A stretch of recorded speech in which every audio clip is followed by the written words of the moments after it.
Welcome everyone to a new episode of Gaming Retro. In this series we're looking at old computer systems, and what I've tried to do, the goal here is to recreate the systems essentially as they were back in the day as you would buy them off the shelf. So they should be mostly, if not entirely, complete systems, and I think I was able to do that today with this IBM Aptiva 2168- M62 model, and this Aptiva would have been among the first Aptivas that IBM released in the mid 1990s, starting with about 1994.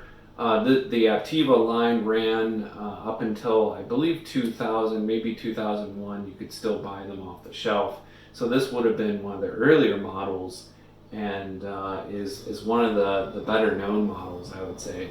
One of the reasons is actually this front panel, which sometimes slips down on its own. The mechanism is getting a little old and worn, but yeah, you would press this blue button here, and the coil would contract and pull down the front panel, revealing the optical drive and the floppy drive. And so that's kind of the signature component of this particular case.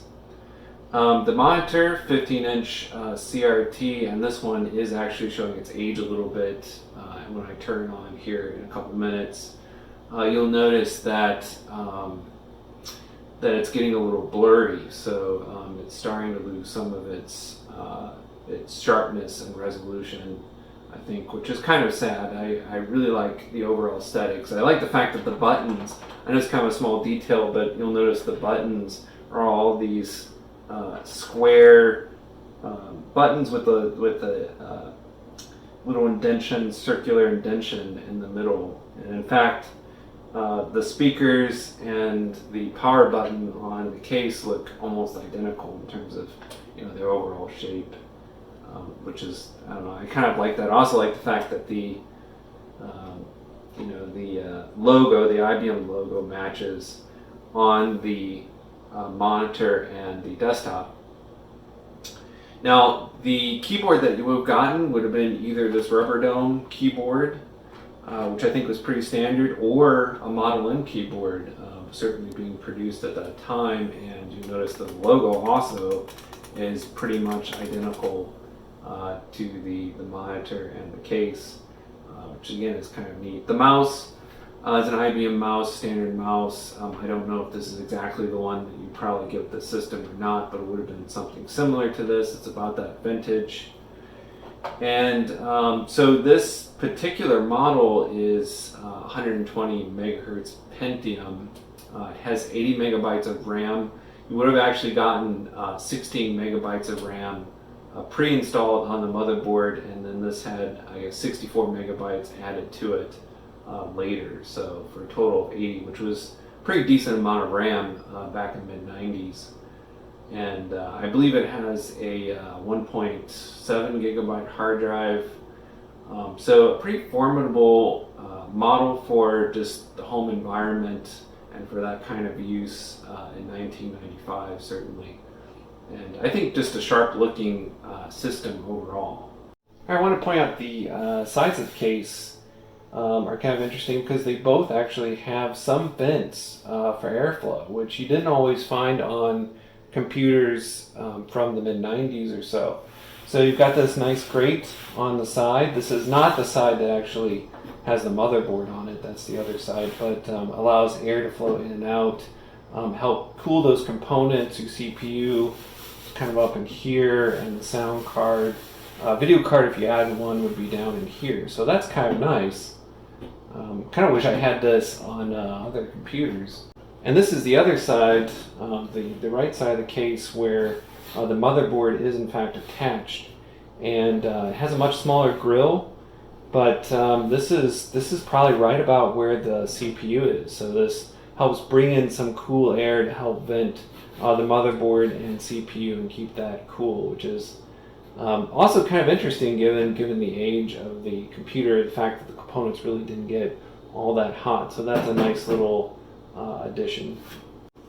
So here's the rear of the case, And we can see that, okay, it's in mostly an AT style case, though it is a bit odd, the layout here. You've got this little pocket right here, which is really good for carrying, right? I mean, you've got the handle in the front, you've got one in the back as well, so moving that around is easier than it is on a lot of other systems, which is kind of nice. And also, when you take the top of the case off, this gives you at least something to kind of hang on to as you take the rest of the case off the front.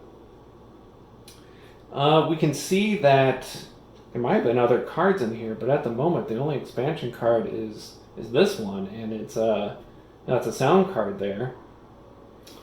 And then the layout here is a bit different. This is, as far as I know, proprietary to the IBM Aptiva of these generations right here around the mid-90s. And you've got your I/O up along the side here. We can tell it has a PS2 port for the mouse and keyboard, so no AT connector on this one, even though you've got your parallel and serial ports, and then you've got your VGA video adapter down there. So onboard graphics, and there is no graphics card, so when we boot it up here in a moment, hopefully this still works. Now, the removal of the case is kind of interesting. There are these two screws up here in front, and basically take those out and then grab onto here and pull it forward and off the computer that way. So it's a little different. You don't see that all that often.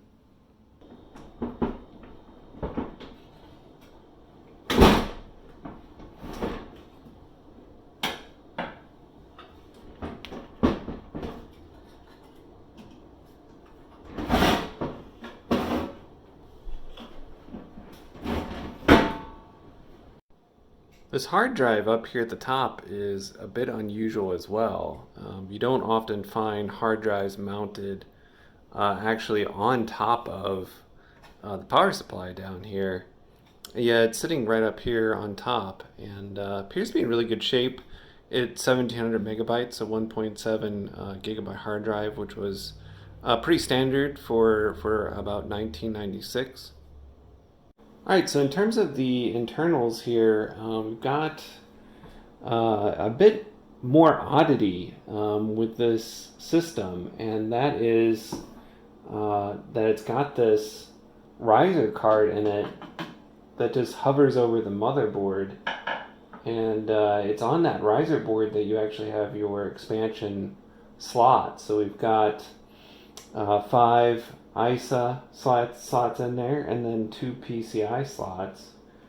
The only card that's in here, the only expansion card, is actually this Sound Blaster All-64 card that's hooked up to the CD-ROM drive. Not a bad card. So that's model number 4520, CT4520. So not a bad little card. It does have this extra power pin connector that goes to that riser board, and I've never tried replacing one of these power supplies, but I can imagine it being a bit difficult to actually get your hands on, because of course most power supplies don't have this extra connector. They've got these two up here that go onto the motherboard, but you don't see too many that have this extra connector for a riser board like that. So that might be actually a really big issue if I ever go and attempt to replace this power supply. It might actually be quite a problem in there. So you've got your there's a socket 7 CPU in there, the Pentium. You've got actually all of the memory slots down here, the SIM slots full. Got the CD-ROM drive there and the floppy drive, and then the weird hard drive up there in the top. It's kind of an odd placement. There is a fan in the front which helps with airflow, helps bring some air in, and actually there's probably room for another one or a larger fan in the front there if you want to convert this case at some point into a sleeper. Okay, I've got the case upside down here, and I just wanted to show you real quick how that front mechanism works. And I think you can just see it better upside down, though it doesn't work. It doesn't work automatically when you don't have it right side up. You don't have gravity pulling down that front panel. But it's a pretty simple mechanism. You've got this flat metal wire here. It's got one end. Let me pull this down a little bit. Got one end up here towards the top of the case, and then the other end down here around the spindle. And that metal wire, if you let it go, it would just snap together. It winds itself up. So it's kind of like a rubber band, just letting that go and letting it snap, or a spring if you stretch it out, once it come back together. So it's, it has that potential energy where it just wants to come back together. It doesn't want to be stretched out like that. So when you do press the button, basically that moves that little front panel away from the rest of the case, and that's enough, just gravity itself working with the potential energy in that metal wire ribbon to bring the top down, and basically that metal ribbon just winds itself around this spindle here. Now actually mine broke. You can see this plastic nub here. There was one over here, and that spindle used to sit on that plastic nub, but that's a pretty common problem with these cases. If the front panel doesn't work, it doesn't come down on its own, open it up and see if it has that plastic piece, because if it doesn't, but you've got everything else, including the metal wire and the little plastic spindle here, you can do what I did and just put a little screw in here holding the little spindle and metal wire in place, because that's basically all you need to do is down here somewhere make sure that spindle is held securely in place. Once you've got that, then it just needs to be stretched up here, connected to the front panel, and when you press that button and release it, it just works with gravity and brings that front panel on down. And so that's how that works, and it's kind of just a neat little mechanism. Prone to breaking though. Alright, let's go ahead and boot this thing up. Now I did replace the keyboard with the Model M, because why not? It's a really neat keyboard. Between a rubber dome and the buckling springs of a Model M, I'd pick the Model M any day. So again, we've got Windows 98 on here rather than Windows 95, just because I haven't bothered to wipe the hard drive. It's just the way that it came. And I kind of like the fact that usually the hard drive's missing, or it's been wiped clean already, and this actually retains all of the programs and everything of the previous owner. I think it really was just one person that owned this computer for over 20 years.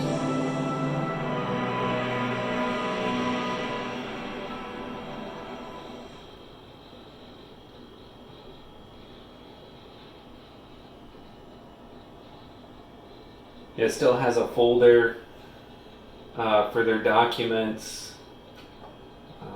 It's got Microsoft Works on here, Real Player, Quick Entry 2000, some kind of spreadsheet or something, I'm not sure. But yeah, I mean, kind of standard, a lot of Windows 98 stuff on here and programs from the 90s. Well, if we got Maxis, they've got some Tower installed. Let's see how that works. That works. I wonder if they had built any towers. The bomb, Mega Tower. Oh, Mega Tower doesn't look that big. Now you can probably tell that the monitor is, the resolution's just not that sharp. It's also kind of dark too, and I have actually played around with the buttons, which, by the way, have this kind of rubber feel to them. It's really kind of satisfying to change the settings on this monitor. Yeah, I think it's just going to be a little dark.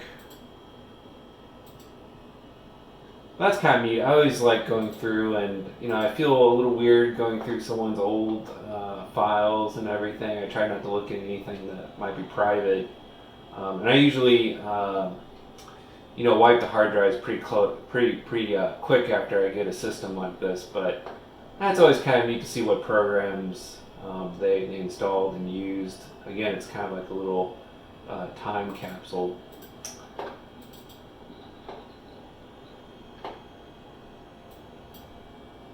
So let's check hard drive. So they're using a lot of that 1.58 gigabyte hard drive. Well, it's actually 1.7, but 1.58 is available. And yeah, I mean it's got a lot of stuff on it. It's almost full, in fact. Let's take a look at settings.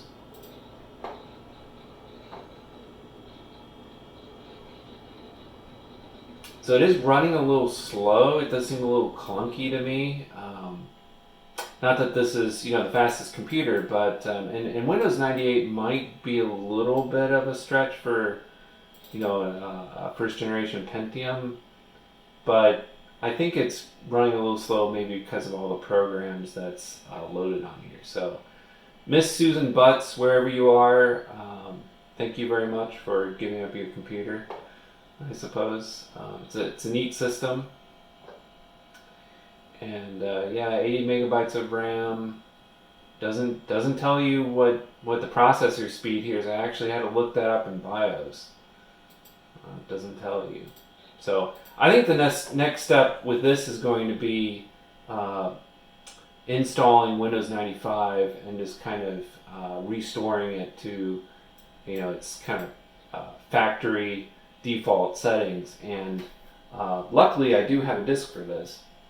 So I was actually lucky enough to get all of the original documentation and disks for this Aptiva model, and so this is kind of a random software that it came with initially, but then I've got the product recovery disk. So that will be kind of a next project for this particular system, is just restoring it with Windows 95 and getting it cleaned up, and hopefully it'll run a bit faster too now.